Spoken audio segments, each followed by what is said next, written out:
Truck ভর্তি ইলিশ, ওজনেও বেশ ভারী। জন্মস্থান পদ্মা, পছন্দের সঙ্গে মিলে যাচ্ছে তো। তবে আপাতত খাদ্যরসিক বাঙালির পাতে আসছে না এই ইলিশ, কারণ এটা চোরা পথে আসা।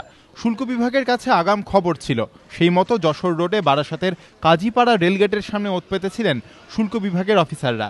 ট্রাকটি সামনে আসতেই হাতে নাতে পাকড়াও, বাজেয়াপ্ত করা হয় 1560 কেজি প্রমাণ সাইজের ইলিশ।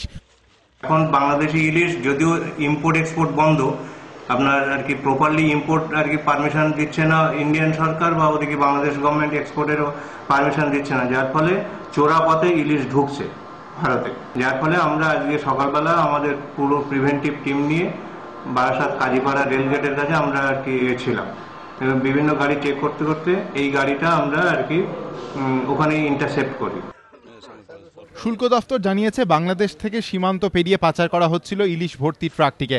আটক করা হয় ট্রাক চালককে। শুল্ক দফতরের অনুমান, পুজোর মুখে কলকাতার বাজারে চড়া দামে বিক্রির উদ্দেশ্যে ইলিশগুলি আনা হচ্ছিল। সমীরণ পাল, এবিপি আনন্দ, উত্তর 24 পরগনা।